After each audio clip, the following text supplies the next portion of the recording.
कल वाला तो लड़के आगे होंगे आप लोग। एलिजिबिलिटी है कि नहीं, नंबरिंग लगाई इस पे।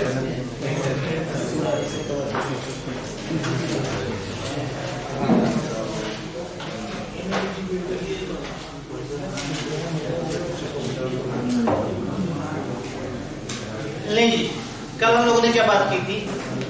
हमने कहा था कि डायरेक्टर कहते हैं हर उस शख्स को जो डायरेक्टर जैसी हरकतें करता है। Director means and include any person occupying the position of director by whatever name so called. जिस मर्जी नाम से जो शख्स को हम कहते हैं तुम डायरेक्टर हो, वो डायरेक्टर है।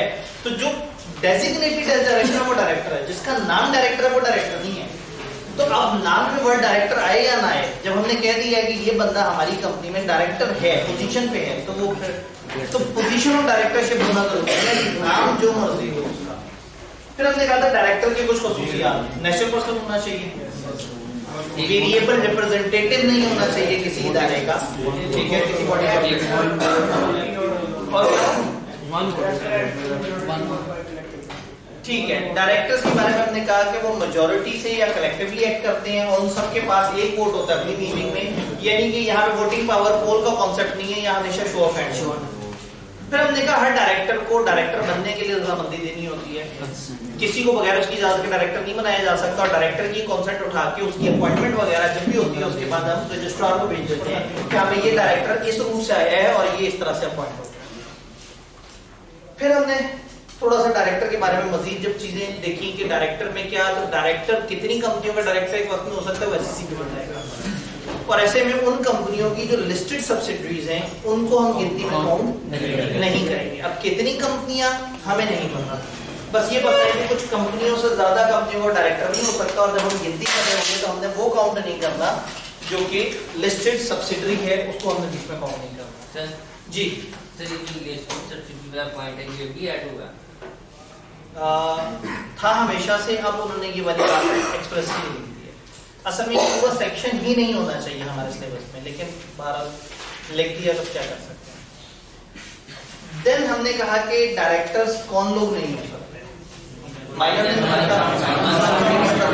लो फेज इंसॉल्वेंसी ये अप्लाई किया हुआ कि मुझे एडजुडिकेट करें इंसॉल्वेंट और एप्लीकेशन पेंडिंग हो, या अनडिस्चार्ज इंसॉल्वेंट, ऐसा इंसॉल्वेंट जब जिसका हिसाब किताब अभी पूरा सही से नहीं चल रहा। तो ये चार तो आराम से बन जाएंगे, माइनर, अनसाउंड और इंसॉल्वेंसी के दो फेजेस, ये साइड पे हो गए। फिर अगर किसी अदालत ने कह दिया कि ये तो immoral behaviour, moral turpitude involve है, वो फारिग हो जाएगा।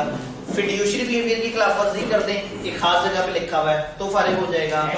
कंपनी एक्ट किसी और जगह कह दे तो फारिग हो जाएगा। ये तीन कैटेगरीज हो गई जिसमें ममानियत, और आखिरी बात हमने कहा कि एनटीएन नंबर ना हो, ठीक है, तो वो फारिग है। फिर हम आए आखिरी चीज की तरफ जो कि था कि अगर मेंबर नहीं है तो डायरेक्टर नहीं हो सकता, लेकिन हमने साथ में कह दिया कि चार तरह के डायरेक्टर के लिए मेंबर होना शर्त नहीं।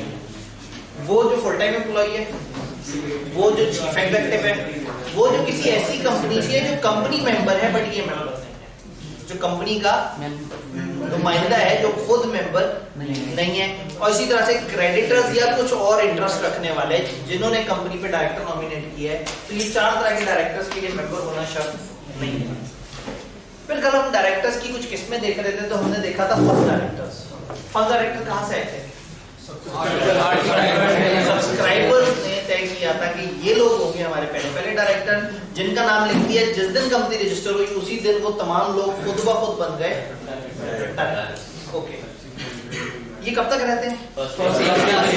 फर्स्ट एजीएम पे रिटायर हो जाएंगे।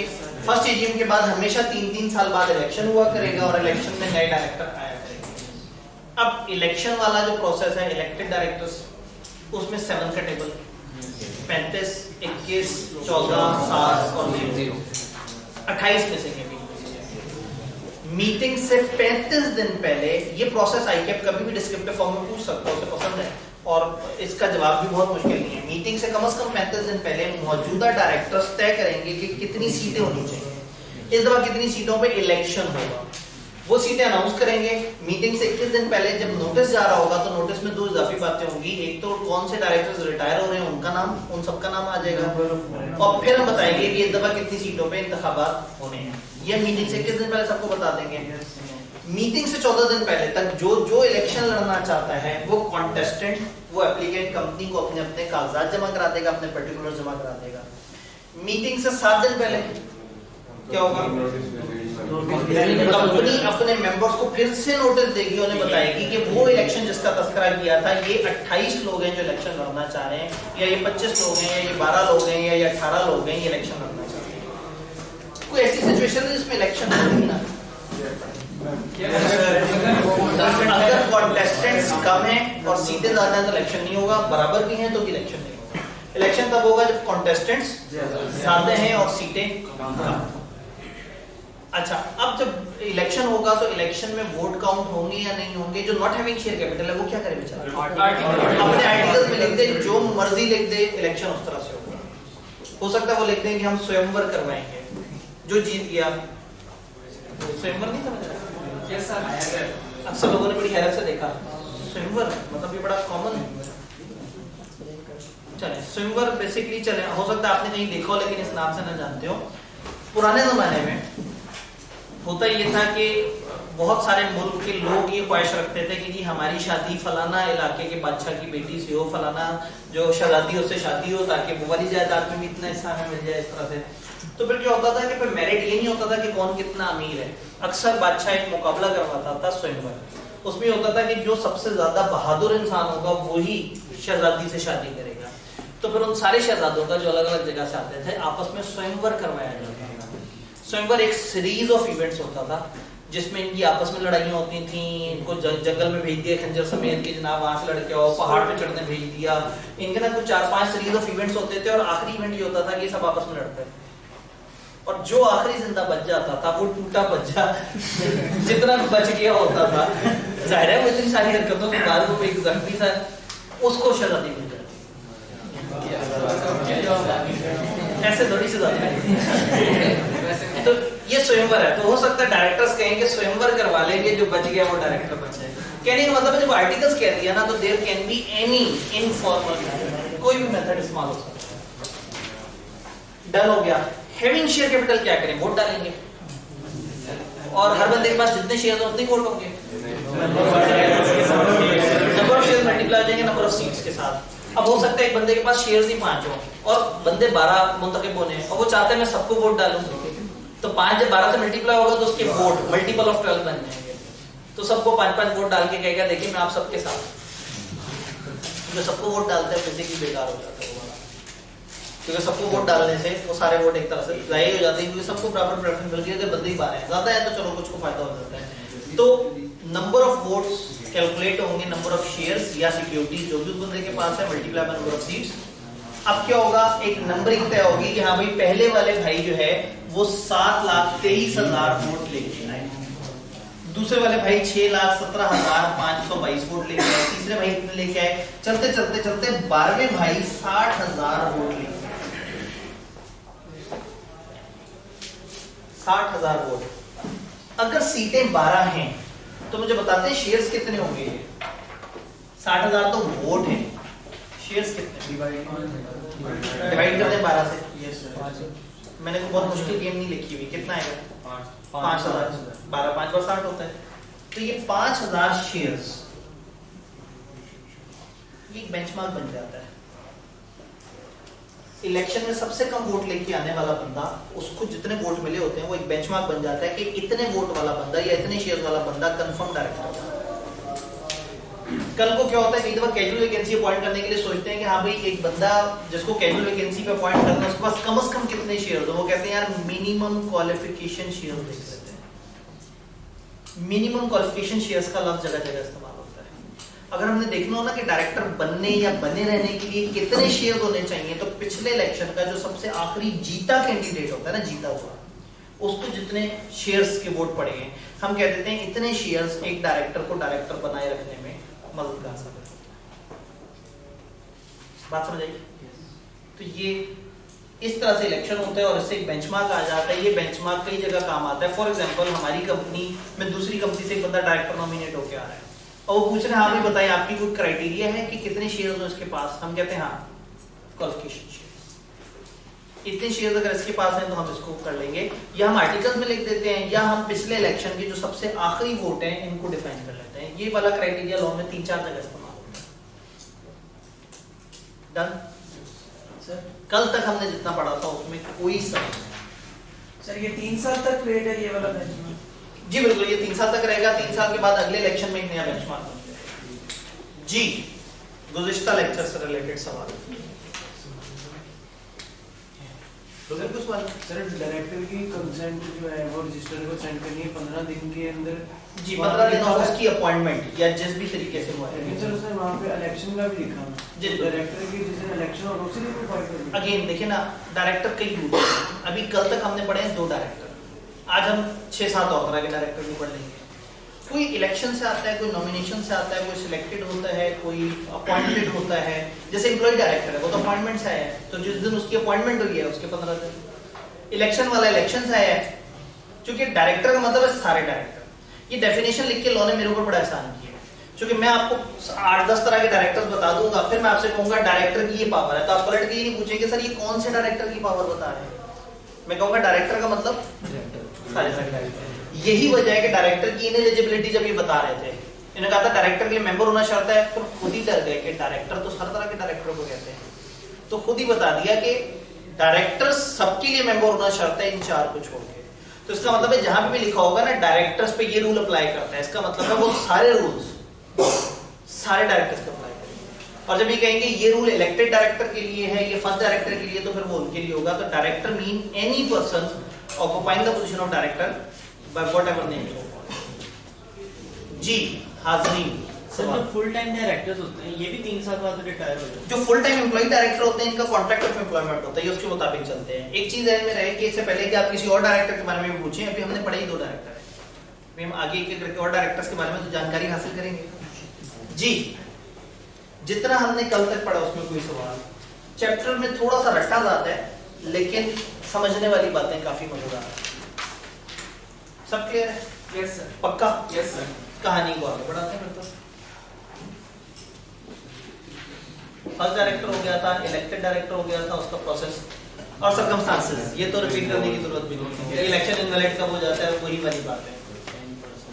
एक नई बात इस पे लिखी हुई थी, एनी एक्ट ऑफ डायरेक्टर और meeting of board of director attended by that person. हुआ ये कि एक इलेक्शन के कुछ अरसे बाद हमें पता लगा एक बंदा गलत तरीके से आया तो हम उसको डिस्क्वालीफाई करते हैं। अब उसकी मौजूदगी में बोर्ड ऑफ डायरेक्टर्स ने 6 फैसले किए थे, उन 6 फैसलों में उसने वोटिंग भी की थी, लेकिन वो 6 मजमूई फैसले थे। ऐसा नहीं है कि एक डायरेक्टर के डिस्क्वालीफाई होने पे हम उसकी मौजूदगी में लिए गए सारे फैसले रिवर्स कर दें। मतलब ऐसा नहीं हुआ कि नवाज शरीफ को हमने कह दिया कि डिस्क्वालीफाई हो गया, उसके बाद अगले दिन एक बुलडोजर जाता कि मोटरवे को उखेड़ने आए हैं कि ये नवाज शरीफ ने इसका अप्रूवल दिया था वो तो डिस्क्वालीफाई हो गया। तो उसने अप्रूवल बहैसियत गवर्नमेंट दिया था। तो अगर एक डायरेक्टर इनएलिजिबल जाती कैपेसिटी में हो जाए तो उसका ये मतलब नहीं कि उसकी मौजूदगी में लिए गए सारे फैसले खुद ब खुद गलत हो जाएंगे। वो फैसले चूंकि कलेक्टिवली लिए गए थे वो फैसले वैलिड रहेंगे, लेकिन वो डायरेक्टर जो निकल गया है वो निकल गया है। तो कहने का मतलब है डायरेक्टर के निकल जाने से उसकी मौजूदगी में लिए गए फैसले इनवैलिड नहीं हो जाते। इसको थोड़ी सी पेचीदा इंग्लिश में देखते हैं। Any act of director or meeting a director attended by him shall not be invalid only due to any defect subsequently discovered in appointment। बाद में अगर उसकी अपॉइंटमेंट में कोई डिस्कवर होता है कोई मसला तो उसकी वजह से वो डिस्क्वालीफाई नहीं होता, उसकी वजह से वो एक्ट गलत नहीं होता। सर मेजॉरिटी किससे लिया गया? मेजॉरिटी उसकी अगर मेजॉरिटी ऐसे ही हो जाए, अब जब मेजॉरिटी गलत होगी तो फिर तो वो पूरा ही मामला खत्म हो जाएगा। तो फिर ऐसे में अगर अदालत ये कहती है कि जी ये चीज इनवैलिड हो गई, अदालत के पास भी 30 दिन तक का मामला है, तो अगर हमें पता लग जाए कि ज्यादातर लोग गलती तरीके से कंपनी को चला रहे थे, तो आपको याद होगा कि हमने कहा था कि अगर ये साबित हो जाए कि कंपनी के लोग कंपनी सही नहीं चला रहे तो उसके खिलाफ एक एप्लीकेशन दी जा सकती है वाइंडिंग की, और कोर्ट लिक्विडेटर को बुलाएगा। अब एक सेक्शन हमारे सिलेबस में नहीं है, लिक्विडेटर आके किसी मौजूदा या किसी गुज़िश्ता कॉन्ट्रैक्ट को खत्म कर सकता है, किसी चीज को रिवर्स कर सकता है, किसी से भी रिकवरी कर सकता है। तो वो जब वो आएगा, जब कंपनी पूरी ही बदनज़मी का शिकार होगी तो फिर लिक्विडेटर आएगा और फिर वो कहेगा मेरी मर्जी, फिर वो अपने हिसाब से करेगा सारे। लेकिन उसके ब्रीच के फिर कॉन्ट्रैक्ट खत्म करेगा, उसकी कॉन्सिक्वेंसेस कंपनी उसके कॉन्सिक्वेंसेस किसी को बेयर नहीं करने होंगे अगर वो साबित कर दे कि मैंने इन गुड कॉज किया ये सब। मैं तो कह रहा हूँ वाइंडिंग का बड़ा मजेदार है, उसके अंदर बड़े मजे की प्रोसीजर्स हैं, लेकिन वो हमारे सिलेबस में नहीं है। तो इसलिए मैंने एक सेक्शन पूरा आपको कोट कर दिया। कोई सेक्शन ने कहा है कि इसकी कोई जिम्मेदारी नहीं है, अगर ये साबित करते कि मैंने वसीतर मफाद में इस कंपनी की है तो फिर उस पर कोई केस नहीं है। जिसने केस करना है वो कंपनी पर करे या कोर्ट पे करे, और कोर्ट पे केस कर नहीं सकते। बच गई कंपनी बहुत होने लगी है जी।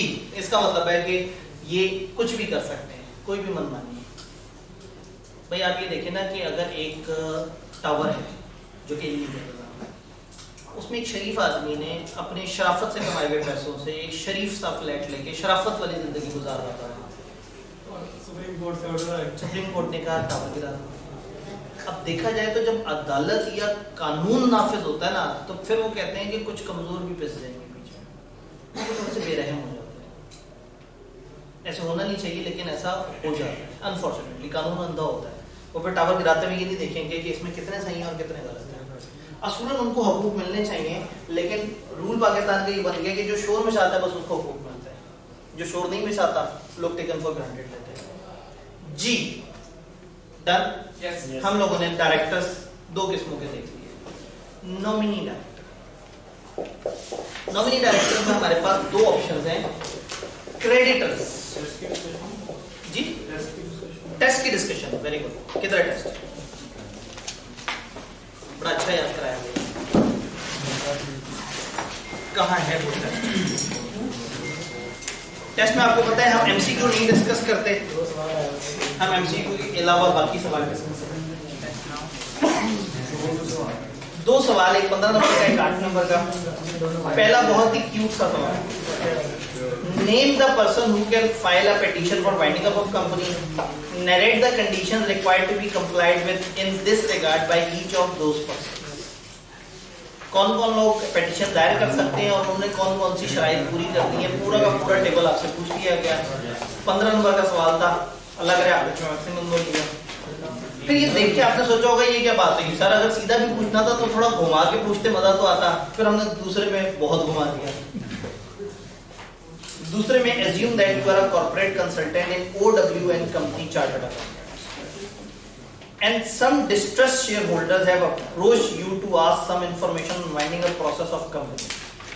आप एक कंपनी के कॉर्पोरेट कंसल्टेंट हैं और कंपनी के कुछ परेशान ज़दा हाल शेयर होल्डर आपके पास आए हैं और वो आपसे कुछ वाइंडिंग अप प्रोसेस के बारे में मालूमात हासिल करना चाह रहे हैं। Shareholders feel that director and senior management of company are not doing any justice and using asset of company for their personal benefit। उन्हें लग रहा है कि कंपनी गलत तरीके से चल रही है और वो अपने जाती मफाद के लिए कंपनी के एसेट्स को यूज कर रहे हैं। बहुत गंदी बात है। Company is going under losses and those charge with governance are just robbing Peter to pay Paul. Idioms कितने पक्के हैं आपके बचपन में? ये पीटर टू पे पॉल क्या होता है? एक से पैसे लेके इसकी टोपी उसके सर, इधर से पैसे लेके उधर दिए, उधर से पैसे लेके इधर दिए, लोगों को गोल गोल घुमाते हैं। तो ये हमने खासतौर पे इसमें अंग्रेजी इस्तेमाल की। जब भी पेपर में इस तरह की अंग्रेजी आए जिसका आपको मतलब नहीं पता, फिर आपने मुहावरा तर्जुमा समझने की कोशिश करनी होती है, पूरा माहौल सोचना होता है और उस माहौल में देखना होता है कि बात क्या हो रही है। तो पेपर में यू कैन एक्सपेक्ट समटाइम्स कि कुछ मुश्किल वोकैबुलरी आ जाएगी। तो ये 2 दफा सोचा कि ये हटा दें फिर करें। अच्छा है, मतलब इनको आदत हो कि पेपर में भी एकदम से इस तरह से सरप्राइज आ सकते हैं, तो इनको जरा देखने की आदत। तो कोई बात है, ये उसको समझ आएगा जिसने टेस्ट दिया है, जिसने टेस्ट नहीं दिया हो तो इस वक्त सिर्फ मुस्कुरा रहा है। Further they went to file a case for them, वो तो उनके ऊपर केस करने की तरफ जा रहे हैं।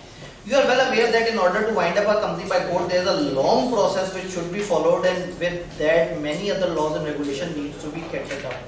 अब ये भी अच्छी तरह से पता है कि जब बाइंडिंग अप होती है तो बड़े लंबे लंबे लॉज, रेगुलेशन और पता नहीं क्या क्या होते हैं। सवाल हमें पता नहीं कहाँ ले गए, वहां से ये यू टर्न लेगा। However, there are some other methods also which can be used to wind up a company। You are required to explain them those पूरा गज्जू मध्य तक ले जाके ट्यूटर लिया और मीनारे पाकिस्तान पे आके आपसे सवाल पूछा है कि भाई फजाइल हमने बयान कर दिए, परेशानियां बता दी हैं, वाइंडिंग अप बाय कोर्ट लंबा प्रोसेस है, अच्छा चलो छोड़ो, ये बताओ उसके अलावा भी कोई प्रोसेस होता है वाइंडिंग अप बाय कोर्ट? तो आप कहेंगे हाँ जी 2 प्रोसेस होते हैं, वॉलंटरी वाइंडिंग अप और winding up under supervision. Company law के 80% सिनेरियो ऐसे ही होते हैं जो सिर्फ आपको तकलीफ देने के लिए वजूद में आए होते हैं। ये सवाल भी उतना ही सीधा है जितना सीधा पहला वाला सवाल था। Yes sir. इसको मैं टाइप 2 सवाल कहता हूं। ऐसे सवाल में थोड़ा सा एहतराम करना होता है सिनेरियो को। ऊपर वाले सवाल ने कहा कि बता दें कि कौन लोग हैं जो पेटिशन, उन्होंने कहा बस बता दें, आपने एक टेबल लिखा, ना कोई सियाक ना कोई सबाक, इधर एक पूरा माहौल बना हुआ है। तो आप यहाँ कहेंगे कि हम यहाँ पे उन शेयर होल्डर्स को ये सजेस्ट करेंगे कि फॉलोइंग 2 वेज होते हैं, और नीचे अपनी वही माय बेस्ट फ्रेंड। तो पॉइंट ये है कि रट्टा इसमें भी चलेगा, लेकिन इसमें थोड़ा सा एहतराम करना है कि उन्होंने एक सिनेरियो बनाया है, तो सिनेरियो के अंदर अपने आप को फिट करके कहना है कि यहाँ मैं उनको ये मदद करूंगा। ये बातें शायद आपको कुछ कुछ याद हो उस वीडियो में जो कि हमने शेयर करनी थी, फिर नहीं हुई थी, फिर शोर में चाहता, फिर शेयर हो गई थी। याद है ग्रुप में एक वीडियो जो थी कि 3 तरह के सवाल जो है वो कौन कौन से आते हैं, उनको कैसे आंसर करना है। तीसरी तरह का सवाल यहाँ बड़ा कम आता है, वो सवाल बिजनेस लॉ में ज्यादा आता है, उल्टा हिसाब है। जो छोटे बच्चे हैं उनको बड़े तरह का सवाल, जो बड़े बच्चे हैं उनको छोटी तरह का सवाल। जो रट्टे वाले बच्चे उनसे लॉजिक पूछ लेते हैं, और जब तक बंदा पक्का हो गया हो कि F7 तक आते आते हैं कि हाँ सीए में लॉजिक है, उससे रट्टा पूछ लेते हैं। समझ नहीं आता इनका मतलब कैसे लोग हैं। खैर क्वेश्चन 1 और 2 ये हमने डिस्कस करना था। आपको पता है एमसीक्यू का सीधा सीधा जवाब होता है, फिर भी अगर उसमें कोई एतराज हो तो स्टेप 1 है ग्रुप में डिस्कशन। उसके बाद भी अगर ग्रुप में भी लड़ाई झगड़े हो जाए और एक दूसरे के गिरबान पकड़ने को उतर आए सबके सब, तो फिर आप कहेंगे सर केस वाले एमसीक्यू पे कत्ल वगैरह हो चुकी हुई है। ग्रुप में मौका ही नहीं मिलता है, ग्रुप में मौका ही नहीं मिलता। ग्रुप एडमिन ओनली होता है तो उसमें मौका ही नहीं मिलता। ग्रुप एडमिन ओनली कब कब होता है? फुल टाइम जब आप सांस लेते हैं, जब दिल धड़कता है। हाँ जी जी, आप इस बारे में कुछ बताइए कि ग्रुप कब कब एडमिन ओनली होता है? सामने का उसका एडमिन मोड पे है, उसको एडमिन मोड पे ही रन। हाँ 1 मिनट, तो पोस्टमैन और एडमिन आप फिजिकल वाले हैं ना, आपको याद होगा आप लोगों ने एक फरमाइश की थी कि सर कम से कम एक ग्रुप बना दें, उसमें हमसे कम्युनिकेट कर लिया करें, हमसे। तो इसलिए हाँ, तो आप लोगों की फिजिकल क्लास है, आप लोगों का तो जो सवाल है वो क्लास में होने, तो वो ग्रुप किस लिए है? टेस्ट वहां पे जमा भेजने के लिए, आपको कोई अहम नोटिफिकेशन आपके पास भेजने के लिए। हाँ तो ठीक है, सही है, शुक्र मेरे टाइम से मुझे याद आ गया कि ये इधर तो ग्रुप एडमिन ओनली ही होना चाहिए। एमसीक्यूज के नहीं तो फिर एमसीक्यू चले काम करता हूँ मेरे आने से पहले एक एमसीक्यू का आपको मसला, आप साथ वाले भाई को नहीं मार के गए यार, ये एमसीक्यू का ये जवाब क्यों है? अगर उसने टेस्ट दिया है और उसने कुछ और जवाब दिया है तो वो किसी और तरह से अगर उसके बाद भी हो तो आप कहेंगे सर हम 4-5 लोग हैं, हमारा इख्तिलाफ राय आ गया है, जो एमसीक्यू लिखा और जो इसका सॉल्यूशन लिखा हमें लग रहा है इसमें मसला है, आप वो इशू सामने लें। क्योंकि आपकी तो फिजिकल क्लास में भूल गया था, आप लोग तो फिजिकली आप उसको ग्रुपिंग कर सकते हैं, एक दूसरे के साथ बैठ के 5 करते हैं। मैं चाह रहा हूँ कि आपको थोड़ा सा फिजिकल माहौल में दोबारा लेके आया जाए, ताकि वो जो गलतफहमी है आपके जहन में कि फिजिकल क्लास में पढ़ाई होती है, अब पता लगा। ये जो ऑनलाइन के मजे लग गए हुए हैं ना, कि व्हाट्सएप पे कभी भी सवाल पूछ लो, वही सवाल पूछ लो जो 2 मिनट पहले एक दोस्त ने भी पूछा है, वहां क्या वहां तो शुगल चल रहा है, बहुत झेला है हमने, 1.5-2 साल बहुत व्हाट्सएप झेला है। अब जो है ना, अब फिजिकल, ये खाली फिजिकल क्लास है जी। नॉमिनी डायरेक्टर की तीसरी चौथी तरह की किस्म, क्रेडिटर को ये इख्तियार होता है कभी कभी कि वो subject to agreement with company के बोर्ड पे अपना डायरेक्टर बिठा सकते हैं। एक कंपनी है, उसका पेड अप कैपिटल है 50 लाख, एक बैंक के पास जाते हैं, बैंक से कहते हैं हमें 2 करोड़ का लोन चाहिए, बैंक वाले कहते हैं पागल समझा हुआ है, शेयर कैपिटल कितना है 50 लाख, लोन कितना मांग रहे हो 2 करोड़, अगर डूब गए तो ज्यादा से ज्यादा कितना मिलेगा 50 लाख। तो बैंक कहता नहीं ऐसा नहीं, पहली बात है कि अपनी वो जो डिफेंस वाली जमीन है वो मॉर्गेज करो हमारे पास, ताकि हमें थोड़ा सा हौसला हो, अगर फिर भी हौसला कम है तो फलाना डायरेक्टर से हमें पर्सनल गारंटी दिलवा दो। ऐसा भी होता है। कभी कभी एक तीसरा ऑप्शन भी होता है, वो कहते हैं देखो अगर तो तुम्हारी कंपनी 50 लाख के शेयर कैपिटल से चल रही है और 2 करोड़ के लोन से चल रही है, तो टेक्निकली 80% कंपनी तो हम चला रहे हैं, तो फिर हमें चला दो। तो फिर वो कहेंगे कि 3 डायरेक्टर हमारे बैठेंगे आपके बोर्ड पर। इवन वो ये भी कह सकते हैं कि कंपनी के आधे से ज्यादा डायरेक्टर हम बिठाएंगे, और ऐसे में वो बैंक जो आधे से ज्यादा डायरेक्टर हमारे बोर्ड पे बिठा दे वो हमारी होल्डिंग कंपनी भी बन सकता है। देयर इज अ रूल कि क्रेडिटर उस लोन की वजह से जो उन्होंने दिया है कंपनी को, कंपनी के बोर्ड पे अपने बंदे नामजद कर सकते हैं। क्योंकि मुझे याद है कि कप्तान ने जुमला कहा था, उसने बड़े सुनहरे दौर में कंटेनर पे खड़े होकर कहा था कि जब कोई आपको लोन देता है ना तो वो आपकी आजादी छीन लेता है। जब वो लोन ना लेने के फजाइल बयान किया करते थे तो उस वक्त उन्होंने कहा था कि लोन नहीं लिया जाएगा, खुदकुशी इज इजी, हम आईएमएफ की तरफ नहीं जाएंगे क्योंकि आईएमएफ ऐसा जालिम है कि वो लोन देने के बाद आपकी आजादी छीन लेता है। फिर चूंकि हमें समझ नहीं आया था कि कौन सी आजादी छीन ली जाती है, तो उन्होंने वो लोन लेके दिखाया। फिर जब हमारी आजादी छीनी गई, जब हमारा गवर्नर उनकी मर्जी से बैठा, जब पाकिस्तान में इंटरेस्ट रेट हमें इसलिए चेंज करना पड़ता है कि आईएमएफ कह रहा है, जब पाकिस्तान में हमें चीजें चेंज करनी पड़ती हैं क्योंकि आईएमएफ कह रहा है, तो फिर अब समझ आता है कि आजादी सल्ब होना कैसे कहते हैं। यानी कि वो कह रहे हैं कि भाई तुम्हारा मुल्क तो हमारे पैसों से चल रहा है, तो फिर इतना तो हमारा इख्तियार है कि हम तुम्हारे मुल्क को मिसमैनेज होने से बचाएं। तो अगर क्रेडिटर कंपनी ने 2 करोड़ दिया हुआ, अभी बैंक ने हमारी कंपनी को 2 करोड़ दिया हुआ है और हमारी कंपनी डूब गई, तो हमें इतना नुकसान नहीं है जितना उनको नुकसान है। तो हो सकता है उस एग्रीमेंट में लिखा हो कि हम 2 करोड़ का लोन देंगे, इतने अरसे में वाजिब को लदा है, इतनी सिक्योरिटी, और जब तक लोन वापस नहीं होता तब तक हमारे 3 डायरेक्टर आपके बोर्ड पे होंगे ताकि आपके बोर्ड ऑफ डायरेक्टर को कोई गलत फैसला करने से बचा सके। लोन पे हो जाए डायरेक्टर खत्म। अब अगेन ये डायरेक्टर कितने अरसे के लिए आए हैं, ये 3 साल नहीं है, 1 साल नहीं है, 6 महीने नहीं है, ये सब्जेक्ट टू एग्रीमेंट है। एग्रीमेंट में अगर लिखा हो 5 साल तक हमारे डायरेक्टर है तो 5 साल तक, अगर लिखा हो जब तक लोन की एक पाई पूरी नहीं हो जाती, तो जब तक आखिरी पाई नहीं पूरी हो जाती तब तक। तो कहने का मतलब है कि creditor may also nominate director on the board if they are empowered to do so by virtue of any agreement. अगर किसी एग्रीमेंट ने उनको ये ताकत दी है तो वो आपके बोर्ड पे बिठा सकते हैं। Such direction in addition to minimum number of director fixed by act में कहा था ना, मिनिमम इतने होने चाहिए, उतने तो कंपनी ने पूरे करने हैं। ये तो बाहर से अचानक से हमारे सर पे आ गए, तो इन्होंने कहा ये उनके अलावा है। उनका होल्ड एग्रीमेंट के थ्रू देखा जाएगा, क्या चीज? उनका होल्ड हमारे ऊपर, वो लॉ के थ्रू। हाँ, उनका होल्ड हमारे ऊपर है या नहीं, वो एग्रीमेंट। देखिए, इनसे एग्रीमेंट कंपनी ने करना है, कंपनी को लग रहा है वो जुल्म कर रहे हैं, मत करें एग्रीमेंट, मना कर दो।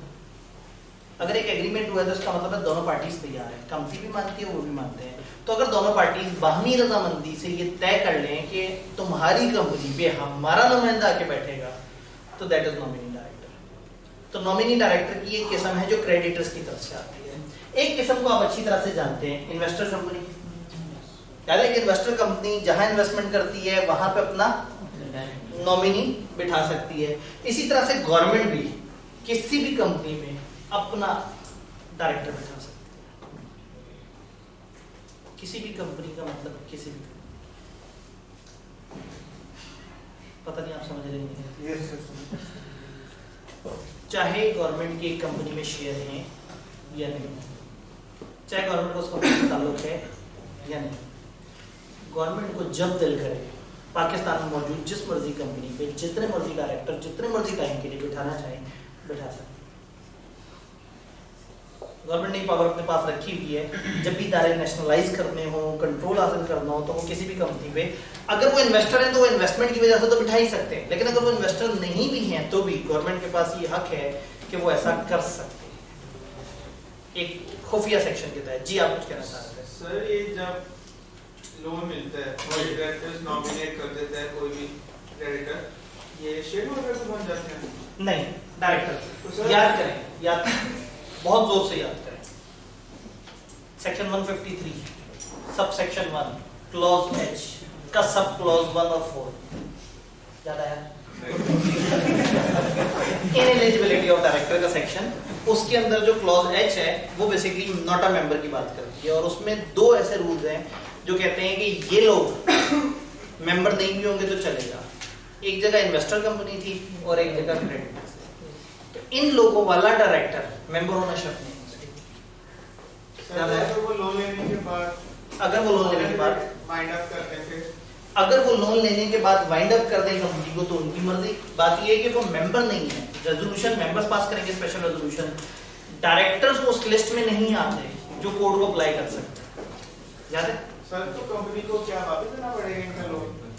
जी, सीधी सी बात है कि अगर ये एग्रीमेंट के तहत आ गए हैं और ये कंपनी को कहते हैं कि ये काम ऐसे करना है, तो ये बिल्कुल डायरेक्टर्स की तरह की बात मानी जाएगी। इसीलिए तो कप्तान ने कहा था जब कोई लोन देता है तो आजादी। सर, आफ्टर रीपेइंग लोन ये क्रेडिटर, ये जो डायरेक्टर्स होंगे इनका खत्म हो जाएगा, चाहे वो याद करें इसका जवाब क्या दिया मैंने थोड़ी देर पहले। एग्रीमेंट में जो लिखा है, ये अब हमने नहीं तय करना कि ये कब तक है, ये एग्रीमेंट ने तय करना है। एग्रीमेंट में अगर लिखा है लोन तक तो लोन तक, एग्रीमेंट में लिखा है अगले 10 साल एमई तो अगले 10 साल। भाई एक एग्रीमेंट है जो कंपनी और ये लोग मान गए हैं, तो जो एग्रीमेंट में लिखा है इसका मतलब है यहाँ 3 साल ये मिनिमम फलाना ये रूल्स खत्म हो गए, ये अलग तरीके से आएंगे और अलग तरीके से जाएंगे। सर इलेक्शन इनके बारे में एक जुमला लिखा हुआ ओरिजिनल लॉ में, वो कहते हैं ये तब तक रहेंगे जब तक इनको नॉमिनेट करने वाली बॉडी खुश है, जब तक, हाँ, during the player of nominating institution, जब तक वो इनसे राजी हैं और जब तक वो चाहते हैं तब तक। तो सर जी सर इन्वेस्टर कंपनी की कोई शेयर होल्डिंग की परसेंटेज है कि नॉमिनेट नहीं, लेकिन कम से कम क्वालिफिकेशन शेयर होनी चाहिए, कम से कम। एक और सेक्शन कहता है, ये वाला नहीं, इसीलिए हम ये वाली डिफाइन करते हैं कि अगर एक कंपनी को इख्तियार देंगे तो हम डायरेक्टर बिठाओ और वो इन्वेस्टर हो तो फिर कम से कम कितना हो उसके पास, तो रूल होता है क्वालिफिकेशन शेयर, बट यहाँ नहीं लिखा हुआ। जी वो भाई का सवाल, फ्री भाई का सवाल। सर इनको कोई रिस्ट्रिक्शन नहीं है किसी किस्म की?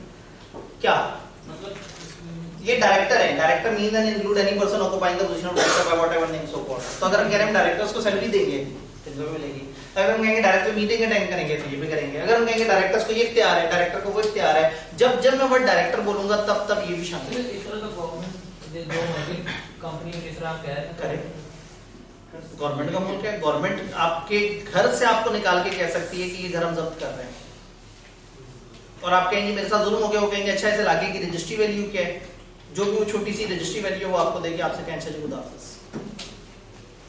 तो गवर्नमेंट है, उसने बदमाशी तो रखनी है अपने पास। भाई अगर एक इलाके में एक कंपनी गलत तरीके से चल रही है, टेररिस्ट चला रहे हैं, वो उस कंपनी को कंट्रोल करना चाहें, खत्म करना चाहें, वाइंड अप करना चाहें, तो बहुत सारे ऐसे इख्तियार हैं जो गवर्नमेंट ने ऐसे रखे होते हैं जो लॉजिकल नहीं होते, जिसमें इंसानी हकूक नहीं होते, जिसमें बस कानून होता है। दोनों तरह के डायरेक्टर समझ आए, क्रेडिटर वाला नॉमिनी, गवर्नमेंट वाला नॉमिनी, इन्वेस्टर वाला नॉमिनी, इसमें हर तरह के। यस एक कदम आगे बढ़ाते हैं सवाल लेने के बाद। जी सर गवर्नमेंट जो अपॉइंट करती है डायरेक्टर, उसको जो पे वगैरह या सैलरी वो कंपनी देगी कि अल्हम्दुलिल्लाह कंपनी, वो कंपनी का डायरेक्टर है, मतलब जितने मर्जी अपॉइंट कर दो उसको कंपनी। यही तो है। असल में गवर्नमेंट भी इतनी इलॉजिकल बात नहीं करेगी, ये हमें तो लग रहा है ऐसा, लेकिन गवर्नमेंट बहरहाल किसी शदीद मजबूरी में ही ऐसा करेगी, अपनी इस पावर को इस्तेमाल करेगी। एज इन्वेस्टर तो उसको कोई रीजन नहीं चाहिए, एज इन्वेस्टर तो चूंकि वो इन्वेस्टर भी है, अगर शेयर देते हैं तो बैठा सकती है। हाँ एज अ गवर्नमेंट अगर उसने करना है तो फिर वो कोई ना कोई रीजन किसी ना किसी कानून में जमा कराएंगे और फिर ये वाली बात एग्जीक्यूट करेंगे। लेकिन वो कौन से लॉ में जमा कराएंगे वो हमने नहीं देखना, बस हमें ये पता होना चाहिए कि डायरेक्टर्स के दो और रूट भी हैं, क्रेडिटर्स का नॉमिनी, शेयर होल्डर्स का या गवर्नमेंट का nominee. Done. Sir share holder nominated director को फायर कर सकते हैं? ये अगला सवाल है, इसके लिए थोड़ा सा आगे जाएंगे, फिर हम देखेंगे डायरेक्टर को निकाला कैसे जा सकता है और किस किस तरह के डायरेक्टर को कैसे कैसे निकाला जाए। अभी हम पहला फेज देख रहे हैं कि डायरेक्टर कौन कौन सी तरह के होते हैं और किस किस रूट से आते हैं, वो हम समझने की कोशिश कर रहे हैं। यहाँ तक बात समझ आई? एक स्टेप आगे चलते हैं। Fresh election on request of substantial acquirer. नहीं जी, ये कंपनी है, 12 डायरेक्टर्स, इस कंपनी का फर्ज करें शेयर कैपिटल है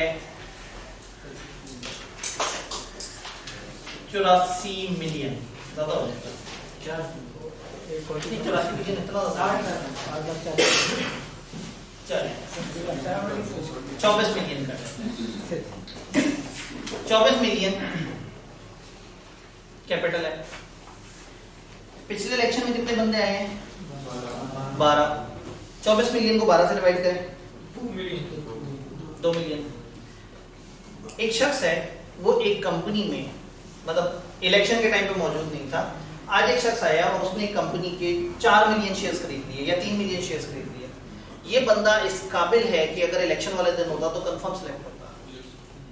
अगर इलेक्शन वाले दिन इन सबको बराबर बराबर वोट भी मिल जाते और पूरी कंपनी के सारे शेयर कैपिटल ने सबने भी मिलकर वोट किया होता, तो भी एक बंदे को ज्यादा से ज्यादा जो वोट चाहिए थे, शेयर चाहिए थे जीतने के लिए, वो 2 मिलियन। नहीं बात समझ? Yes sir. अगर ऊपर वाला 3-4 मिलियन लेके आ जाए तो नीचे वाले तो 1.5 मिलियन से भी बन जाएंगे, क्योंकि 24 मिलियन ने डिवाइड होना है, तो बराबर बराबर भी डिवाइड कर लें तो भी सबसे आखिरी वाले बंदे के जिम्मे मैक्सिमम जो आ सकता है शेयर कैपिटल वो कितना है? 2 मिलियन। तो अगर एक बंदा आज की डेट पे इससे ज्यादा शेयर्स खरीद के बैठ जाए और वो ख्वाहिश का इजहार करे कि मैं भी डायरेक्टर बनना चाहता हूँ, तो वो कंपनी को नोटिस देगा और कहेगा कि मैं आपका डायरेक्टर बनना चाहता हूँ, अगर एक शख्स उतने रिक्विजिट शेयर होल्डिंग ले ले जो लॉ ने बताई और हमारे सिलेबस में लॉ ने नहीं बताई। लिस्टेड कंपनियों के लिए सीए फाइनल में आप पढ़ेंगे 30% शेयर्स, 30% शेयर्स लिस्टेड कंपनी में ले ले तो आप उसके डायरेक्टर बन सकते हैं। बाकी कंपनियों में हम कहते हैं कि शेयर होल्डिंग नहीं डिफाइंड, लेकिन रिक्विजिट शेयर होल्डिंग होनी चाहिए। रिक्विजिट कितनी होती है? जितनी डायरेक्टर बनने के लिए चाहिए। तो जब हमें कुछ नहीं समझ आता तो हम एवरेज लेते हैं। तो अगर एक बंदा आज एवरेज शेयर होल्डिंग ले ले कंपनी में, जितने शेयर्स हैं टोटल कंपनी के डिवाइडेड बाय सीट्स कितनी है, नंबर ऑफ इलेक्टेड डायरेक्टर कितने हैं, बाकी तो बहुत सारे डायरेक्टर होंगे, तो पता लग जाएगा पर डायरेक्टर इतने वोट है। अगर इतने वोट के इक्वल शेयर या इतने शेयर उसके पास मौजूद हैं तो वो बंदा ये कह सकता है कि जी मेरी बात सुने, कंपनी का इलेक्शन दोबारा से कराएं। If a person acquires requisite shareholding to get him elected as a director, he may require the company to hold fresh election. अब ऐसे में ये नहीं होगा कि वो कहें अच्छा फ्रेश इलेक्शन कर लें, 2 मिलियन एक काम करते हैं, इलेक्शन करते हैं 8 सीटों पे, जब सीटें कम कर देंगे तो फिर प्रोबेबिलिटी ऑफ सक्सेस फिर उसकी कम हो जाएगी। तो उन्हें ये वाला मजाक नहीं होगा। Number of director fix in last election shall not be decrease. 30 दिनों के अंदर अंदर जितना जल्दी से जल्दी हो सके आप फ्रेश इलेक्शन कराएंगे। लिस्टेड कंपनी वो प्रोसेस फॉलो करेगी जो एससीसीपी बता देगा। तो यहाँ पे एक चीज जो सेक्शन में नहीं दी थी वो ये है कि रिक्विजिट शेयर होल्डिंग कितनी है। मैं कह रहा उतनी रिक्विजिट शेयर होल्डिंग जितना आपको डायरेक्टर बनने के लिए चाहिए।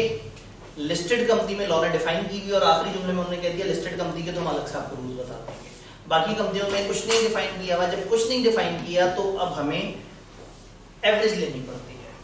असूलन एवरेज नहीं है, ओरिजिनल लॉ ऐसा नहीं कहता, लेकिन आईकेएप ये मानता है कि हम एवरेज लेनी चाहिए। रिसेंट पेपर में सवाल किया गया था जिसमें एवरेज लेके हमने हिसाब लगाना था कि बंदा इलेक्शन के लिए अप्लाई कर सकता है नहीं कर सकता। तो ये एक बस बदमाशी से एक बंदा जिसके पास पावर ज्यादा आ गई है, सब्सटैंशियल एक्वायर का मतलब है जो एक बड़ा एक्वायर हो, जिसके पास बड़ा शेयर आ जाए। तो अगर एक शख्स कंपनी में अचानक से, ये ऐसे ही है जैसे अचानक से पीपल्स पार्टी बहुत सारे लोगों से मिल मिला के आजाद उम्मीदवार और सबको जोड़ जोड़ के या पीटीआई के बंदे के तोड़ के और एकदम से कहते हैं जी 60% सीटें तो हमारे पास नहीं, दोबारा से कराएं सारा कुछ। तो अगर एक शख्स कंपनी में सब्सटैंशियल एक्वायर कर लेता है इतने शेयर जिससे वो डायरेक्टर बन सकता है, तो वो कंपनी को रिक्वेस्ट करेगा और कंपनी उसके लिए फ्रेश इलेक्शन करवाएगी और ये एक जेन्युइनली फुल फ्लेज नया इलेक्शन होगा। वही सारा प्रोसेस, वही सारे रूल्स फॉलो होंगे और फिर आगे 3 साल की नई मुद्दत शुरू होगी। लेफ्ट वाले में 5 हजार होंगे जी। अगर हमारे पास बाकी डाटा नहीं है और सवाल ने हमें इलेक्शन का डाटा दिया हुआ है तो फिर जो इलेक्शन में सबसे कम वोट लेके आया हम उसको क्या देंगे कि देखिए ना, इस वक्त भी जिसके पास 5000 एक शेयर भी होते वो इलेक्शन लड़ता जीत जाता।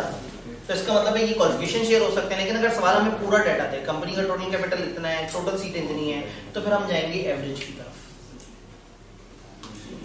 तो ये एक अजीब सा रूल है और ये इसलिए आपको अजीब सा लग रहा है कि हम इसको पढ़ गलत कर रहे हैं। एवरेज नहीं लेनी होती, हमने वो परसेंटेज लेनी होती है जो लॉ हमें बताएगा। लिस्टेड में 30% बताइए, बाकी कंपनियों में अभी वो सोच रहे हैं कि उसमें क्या परसेंटेज बताएं। बट आईकेएप की किताब ही अज्यूम करती है कि एवरेज होना चाहिए और आईकेएप का एग्जामिनर भी सवाल भी बना डालता है।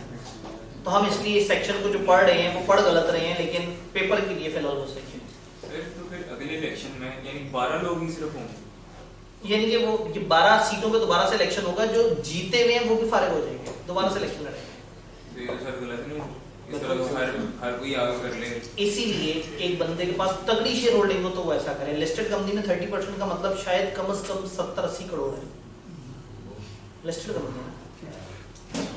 तो लिस्टेड में उन्होंने 30% बताया हुआ है, बाकियों में नहीं बताया हुआ। बस काहे जब उसके पास उतनी शेयर होल्डिंग हो जो हम बता देंगे, तो ऐसे में फिर बाकी कंपनियों में हमें अजम्पशन लेनी पड़ती है। इवन लिस्टेड में भी हमारे सिलेबस में नहीं है, हमें अजम्पशन लेनी पड़ती है कि ये एवरेज वोट्स हैं, जिसकी वजह से हमें ये ज्यादा बेरहम लगना शुरू हो जाता है। कंटेस्टेंट मेंबर अपने आप को भी वोट डाल सकते हैं? जी बिल्कुल, कंटेस्टेंट सबसे पहले तो अपने आप को वोट डाल के उतने वोट जरूर डालेगा जैसे वो अपने आप को तो जीतना कंफर्म कर सके, और जितने बच गए वो अपने दोस्तों को डाल देगा। नंबर ऑफ डायरेक्टर फिक्स की हो सर, उसको हम रिड्यूस इंक्रीज कर सकते हैं या इंक्रीज कर सकते हैं, डिक्रीज नहीं कर सकते। सर ये मिनिमम नंबर ऑफ डायरेक्टर पे आ जाते हैं जो नॉमिनी है? जी, ये एक इलेक्टेड डायरेक्टर है, प्रॉपर इलेक्टेड। ये जो है जो उधर से आ रहे हैं लोगों की तरफ से, इन्वेस्टर की तरफ से हैं, वो काउंट हो जाते हैं। सिर्फ हमारी किताब ने ये कहा है कि क्रेडिटर वाले को काउंट नहीं करना, तो किताब ने कह दिया तो मान लेते हैं, ओरिजिनल लॉ में ऐसा कोई जुमला नहीं है। सर अगर ये नंबर नंबर चेंज होगा तो शेयर होल्डर दोबारा चेंज करेंगे? जी, अगर ये नंबर चेंज करना होगा तो शेयर होल्डर चेंज करेंगे। पहली बात ये कि मीटिंग से 35 दिन पहले एक नोटिस आएगा जिसमें लिखा होगा कि इस दफा की ये नंबरिंग है, इतनी या इससे ज्यादा डायरेक्टर सेट कर सकते हैं, बता देंगे। फिर उसके बाद उनके बताने के बाद वो चेंज नहीं कर सकते कंपनी वाले। 30 डेज करना है जी, 30 डेज करना है सर जी। 30 डेज तो हम ये कह रहे हैं कि वो प्रोसीड करेंगे कि इलेक्शन की तरफ जाएंगे, मतलब इलेक्शन की कार्रवाई शुरू कर दें। इलेक्शन के लिए वो सारा, हाँ 21 दिन आप, ठीक है 21 दिन का नॉर्मल नोटिस होता है। अब इन्होंने कहा 30 दिनों के अंदर आपने प्रोसीड करना। अब अगले 30 दिनों में आप वर्किंग शुरू कर देंगे। अच्छा, आप नोटिस भेजें, वैसे करें वैसे करें। जी सर, अगर मिनिमम नंबर नॉमिनीज का कम चला जाए तो जो डायरेक्टर्स का होता है, जी जी, अगर director minimum number of director से कम चले जाएं तो ये जी नॉमिनी डायरेक्टर तो हम उस खाते में नहीं गिरते। इलेक्शन के लिए नॉमिनीज है वो कम हो जाए जो मिनिमम नंबर ऑफ डायरेक्टर्स होने चाहिए। ठीक है, तो अगेन हम जितनी सीटें हैं उनसे कम अगर हमारे पास कॉन्टेस्टेंट्स आए तो पहले वो सब सिलेक्ट हो जाते हैं। फिर जो गैप है उसको कहा जाता है कैजुअल वैकेंसी, कि अचानक से जगह खाली हो गई। जो इलेक्टेड डायरेक्टर्स हैं वो उन सीटों को फिल करते हैं अपने तरीके से, आपस में जो उन्हें मुनासिब लगे उस बंदे को सीट देते हैं। सर अगर वो जो लोग सिलेक्ट करेंगे, अगर जो इलेक्टेड डायरेक्टर ठीक है, जो वैकेंसी पूरी करने के लिए जिसको भी सिलेक्ट करेंगे, ठीक है, उसका अगर कंसेंट ही नहीं है तो पहले से कंसेंट लेंगे। ऑब्वियसली कंसेंट तो बड़ी जरूरी चीज है, कंसेंट हर बंदे से लेनी पड़ेगी। जिसको भी आप डायरेक्टर के तौर पे नॉमिनेट कर रहे हैं, ऐड कर रहे हैं, बता रहे हैं, अपॉइंट कर रहे हैं, इवन किसी का नाम देने के लिए भी उसकी कंसेंट चाहिए। अगर कोई कंसेंट ही ना दे तो वो डायरेक्टर नहीं बनेगा। अगर आए कोई ना उस सीट पे तो उस सीट पे कोई भी नहीं आएगा। मिनिमम नंबर से नीचे है, आप क्या कहते हैं? मिनिमम से नीचे है तो ये जो बाकी लोग हैं ये मिलके सोचते हैं कि कौन डायरेक्टर बने। और एक कंपनी में अगर डायरेक्टर बनने से हर कोई इनकारी है तो डायरेक्टर अपने भाई को बिठा देगा। ऐसा तो नहीं हो सकता कि कंपनी में कोई भी ना बनना चाहता हो डायरेक्टर। बड़ी मजेदार पोजीशन है, पैसे मिलते हैं कंपनी से, मीटिंग अटेंड करने पैसे मिलते हैं, अलाउंसेस होते हैं, बेनिफिट्स होती हैं, पावर होती है, शशका मशका, तो सारी चीजें हर बंदा चाहता है।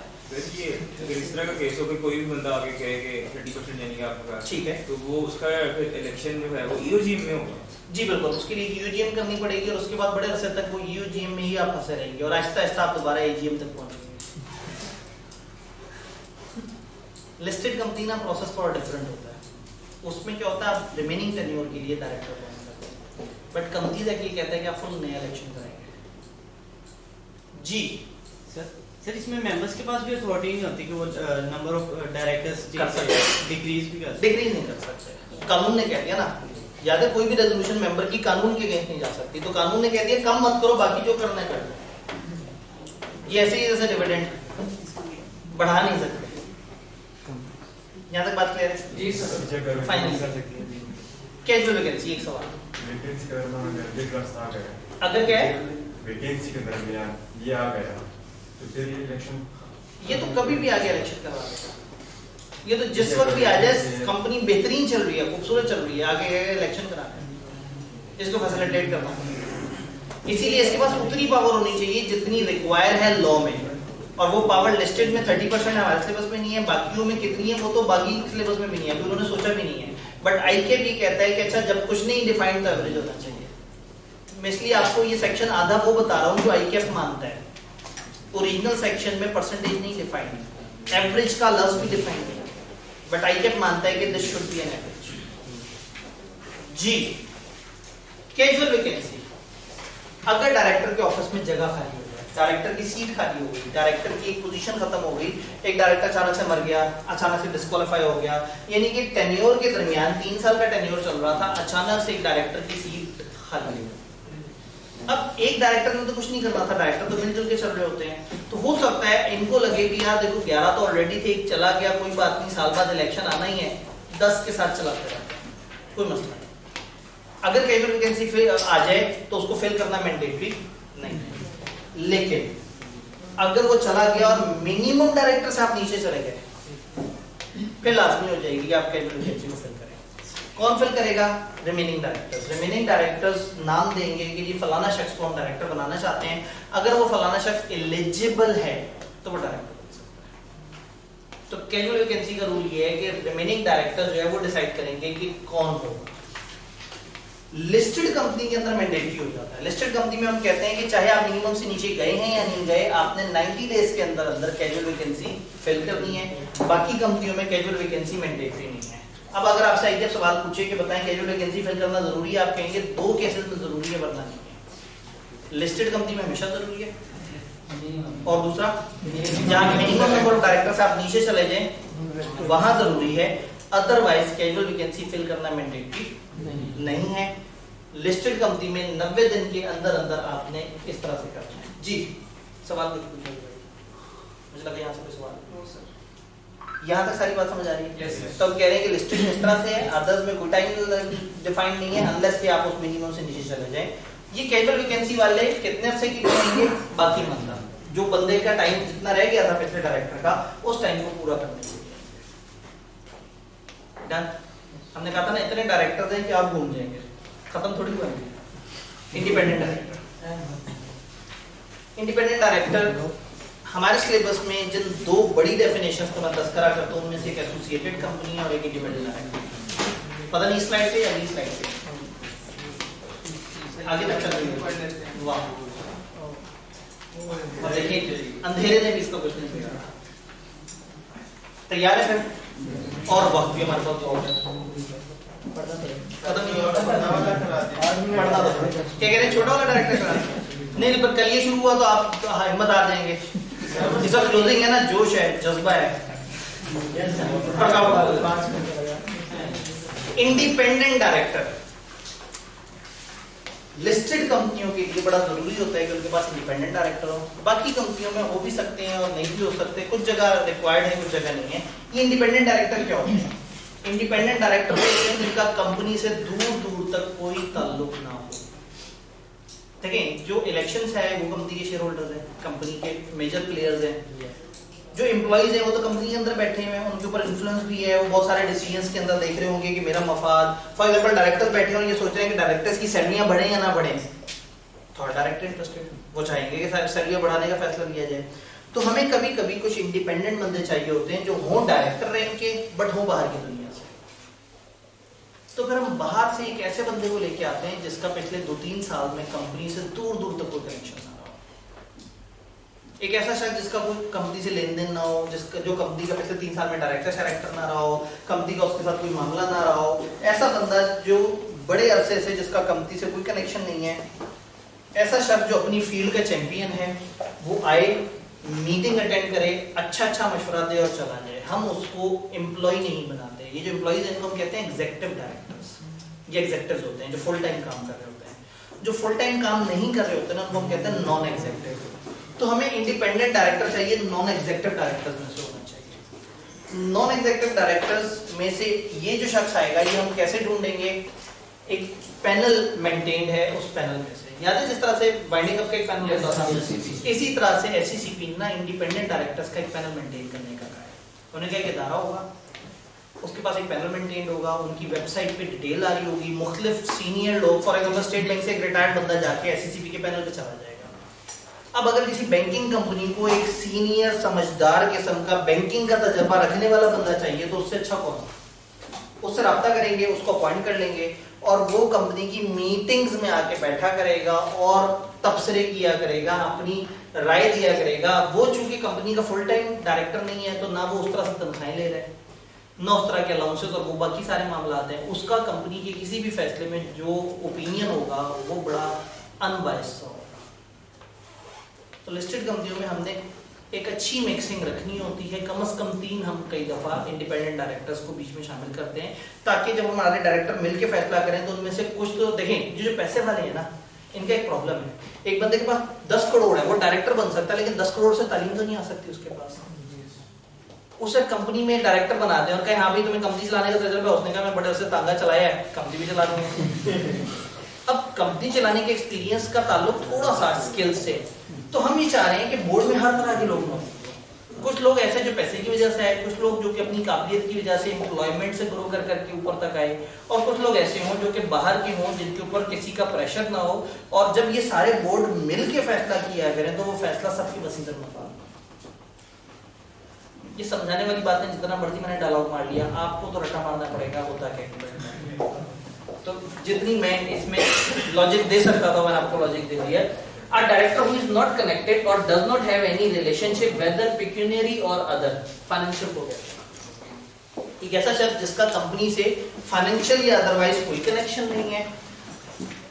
एसोसिएट, सब्सिडरी, होल्डिंग और director and he can not, यानी कंपनी से नहीं है, कंपनी के एसोसिएट से नहीं है, कंपनी की सब्सिडरी होल्डिंग से नहीं है या कंपनी के डायरेक्टर से नहीं है। And he can be reasonably perceived as being able to exercise independent business judgement without being subservient to any conflict of interest. Okay से अल्फाज के साथ वो बताना ही चाह रहे हैं कि वो किसी किस्म के कॉन्फ्लिक्ट ऑफ इंटरेस्ट से पाक हो, कंपनी से उसका कोई ताल्लुक ना हो, ना कंपनी से, ना उनकी एसोसिएट से, ना उनकी सब्सिडरी से, ना उनकी होल्डिंग से, ना उनके डायरेक्टर से। इसका दूर दूर तक ना पैसे वाला ना कोई और ताल्लुक होना चाहिए। अब इस ताल्लुक को मज़ीद वाज़ेह करने के लिए नीचे उन्होंने एक लंबी सी लिस्ट है, अनफॉर्चुनेटली लंबी सी लिस्ट है, याद करनी पड़ेगी। ये डेफिनेशन को लेकर ना आईके बड़ा कंफ्यूज है। ये 3 दफा सिलेबस में ऐड हो चुकी है और 3 दफा माइनस हो चुकी है। जब रिव्यू होता है सिलेबस का ऐड कर देते हैं, फिर बाद में दोबारा रिव्यू होता है, कहते हैं ये क्या कर रही है यहाँ पे, इसका क्या जरूरत, हटा देते हैं। तो लेटेस्ट खबर ये है कि इस वक्त सिलेबस का हिस्सा शायद अगले सेशन में ना हो, शायद। No director shall be considered independent if one or more of the following circumstances exist। अगर नीचे में से एक भी चीज अगर है तो इसका मतलब है वो शख्स इंडिपेंडेंट नहीं है। तो नीचे वाले अपने पॉइंट्स पढ़ने हैं, वो नहीं होना चाहिए इसमें। Has been employee of company, subsidiary, holding company within last 3 years। पिछले 3 साल में कंपनी का एम्प्लॉय रहा हो, होल्डिंग एम्प्लॉय रहा हो, या हमें एक फरिश्ता चाहिए जिसका दूर दूर तक कंपनी से कोई ताल्लुक ना हो। चीफ एग्जीक्यूटिव रहा हो कंपनी का या सब्सिडरी या एसोसिएटेड का या होल्डिंग का पिछले 3 साल में। पिछले 3 साल में इस वक्त या पिछले 3 साल में कोई मेडियल बिजनेस रिलेशन है कंपनी से डायरेक्टली या indirectly, partner, major share holder या इस तरह के किसी भी मामला में। इस पॉइंट की तरफ मैं बाद में आता हूं। Is a close relative of company's promoter, director and major share holder. Close relative का मतलब है spouse, lineal ascendant and descendant and siblings. Company के इन लोगों का क्लोज रिश्तेदार, क्लोज रिश्तेदार में उन्होंने का बहन भाई, सिबलिंग्स, स्पाउस, मियां या बीवी। उसके अलावा लीनियल असेंडेंट और लीनियल डिसेंडेंट। डिसेंडेंट बाद में आने वाले, असेंडेंट पहले गुजरने वाले। लीनियल 1 to 1, आपके वालिदैन, उनके वालिदैन, उनके वालिदैन, लीनियल असेंडेंट है। और लीनियल डिसेंडेंट है आपकी औलाद, उनकी औलाद, उनकी औलाद। तो ये कंपनी के डायरेक्टर्स का, स्पॉन्सर्स का या मेजर शेयर होल्डर का कोई क्लोज रिश्तेदार भी नहीं होना चाहिए। कहानी खत्म नहीं हुई। क्रॉस डायरेक्टरशिप अरेंजमेंट ना हो कंपनी के डायरेक्टर्स के साथ, यानी कि हमारी कंपनी, एक कंपनी है, इस कंपनी में 4 डायरेक्टर्स हैं। इनमें से मिस्टर ए एक और कंपनी में डायरेक्टर है। एक शख्स है मिस्टर एक्स, उसका हमारी कंपनी से कोई ताल्लुक नहीं है, हमारे किसी डायरेक्टर से भी दोस्ती नहीं है, वो हमारा इंडिपेंडेंट डायरेक्टर बन सकता है। लेकिन अगर हमारे किसी डायरेक्टर से उसका ताल्लुक है तो वो नहीं बन सकता। मिस्टर एक्स किसी ऐसी कंपनी में डायरेक्टर है जिस कंपनी में एक ऐसा शख्स भी डायरेक्टर है जो कि इस कंपनी में डायरेक्टर है। इसे कहते हैं क्रॉस डायरेक्टरशिप। इस कंपनी के डायरेक्टर्स के साथ अगर आप किसी और जगह क्रॉस डायरेक्टरशिप में, इधर दोस्त नहीं है, उनकी मीटिंग में तो बैठते होंगे, इकट्ठे गप्पे मारते होंगे, तो उसने कहोगे यार तुम बड़े अच्छे दोस्त से काम करते हो, तो मैं अपनी कंपनी में इंडिपेंडेंट डायरेक्टर भी लगवा देता हूं। उनसे कहूंगा ये इंडिपेंडेंट है, इसका ताल्लुक ही कोई नहीं, और बाकी इस कंपनी से कहां है ताल्लुक, तो लॉ ने कहा नहीं है, मजाक नहीं चलेगा। क्रॉस डायरेक्टरशिप अरेंजमेंट वगैरह भी होगा तो भी वो इसमें नहीं हो सकता। Has served on board for more than 3 consecutive terms from date of his first appointment। लगातार 3 टर्म्स पूरी कर चुका हुआ है। अब अगर फिर कहता है कि मैं इंडिपेंडेंट डायरेक्टर बन जाऊंगा, यार अब इतने इंडिपेंडेंट नहीं रहते तुम 3 टेन्योर पूरे कर चुके हो। अब कहते हैं 3 टेन्योर के बाद हम बंदे को दवाइयां लेने भेज देते हैं, तो तुम 3 टेन्योर पूरे कर चुके हो, 3 टर्म्स पूरे कर चुके हो, अब अपने आप को इंडिपेंडेंट ना कहो, वो बहुत हो गई। हाँ, लेकिन अगर वो गैप ले लेगा ना बीच में 1 टेन्योर का, तो फिर वो दोबारा वापस आ सकता है। तो कानून जो है वो बताते बताते बहुत ही वैशी हो गया। आपने पढ़ते पढ़ते रट्टा मारते हुए वैशी हो जाना है, लेकिन समझने के लिए बहुत ज्यादा वो नहीं है। वो पर्सन जो कि डायरेक्टर है या स्पेशल इंटरेस्ट वालों को रिप्रेजेंट कर रहा है, ये वो नहीं होना चाहिए। किसी ऑलरेडी नॉमिनी डायरेक्टर में से नहीं होना चाहिए, किसी और का नुमाइंदा नहीं होना चाहिए। इनमें से कोई भी खसूसियात अगर आप में पाई जाती है तो आप इंडिपेंडेंट डायरेक्टर नहीं बन सकते। पब्लिक सेक्टर कंपनियों में आपने जो 3-3 साल वाली बातें जो नहीं लिखी हुई पहली 3 कंडीशन में, 3 साल से ये ना हो, ये ना हो, उनको 2-2 साल पढ़ना है। Further, independent director in case of public sector shall not be in service of Pakistan or any statutory body or any फलाना control by government. हाजिर सर्विस एम्प्लॉय ना हो गवर्नमेंट का।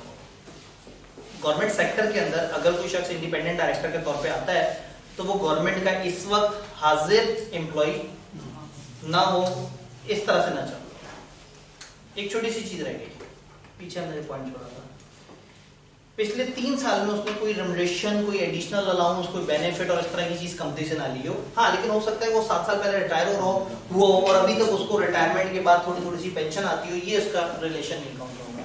यानी हम कह रहे हैं अगर उसका कंपनी के साथ वो पिछले 3 साल में कोई रेमुनरेशन वगैरह उसने ली है किसी भी किस्म की तो वो डिस्क्वालीफाई हो जाएगा। लेकिन अगर वो सिर्फ रिटायरमेंट के बेनिफिट्स हैं तो वो क्वालिफाइड है। कस्टमर भी हो सकता है। मेटीरियल बिजनेस ट्रांजैक्शन भी नहीं होनी चाहिए कंपनी के साथ, मेटीरियल बिजनेस रिलेशन भी ना हो। यानी कि हमने एक फरिश्ता ढूंढना है और ये फरिश्ता कहाँ से ढूंढना है, अब आप कहेंगे टाइम ऊपर हो गया, अब तो वाकई ऊपर हो गया। बस इसका मतलब बस ये स्लाइड ज्यादा देखिए, इससे आगे ना जाए। ये मैं आपको बता चुका हूँ, इंडिपेंडेंट डायरेक्टर जो है वो किसी भी लॉ रेगुलेशन या फलाना होगा, किससे, एक डाटा बैंक से होगा।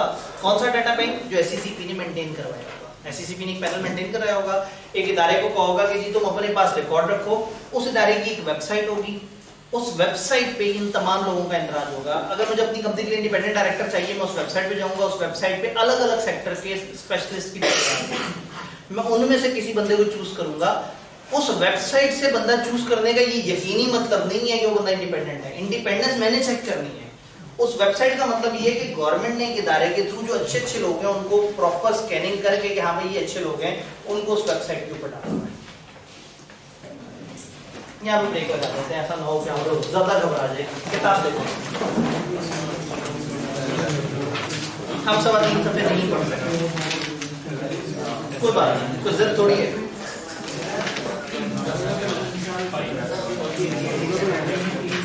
जी ये पेज 30 पे जो बकाया रह गया था और पेज 31 ये अब आप लोगों ने पढ़ लेना है। लाइसेंस नहीं है, क्या चीज? इसका भी लाइसेंस इसमें नहीं, लाइसेंस नहीं, पैनल बनाया हुआ है ना ऐसे, तो वहां पे लोग जाके ऐड होते हैं और फिर हम उस पैनल में से चूज करते हैं। जी पेज 30 पे जो ऊपर वाले पोर्शन के बाद जो चीजें वो हमने पढ़ ली और पेज 31 हम लोगों ने पढ़ा है। आगे पढ़ के आएंगे, उसके बाद इंशाल्लाह ताला कल इस पे तबसरा करेंगे। कल डायरेक्टर की टाइप पढ़ते पढ़ते हम इसका रिमूवल समझेंगे और परसों हम इसकी अदर ड्यूटीज और सारी चीजें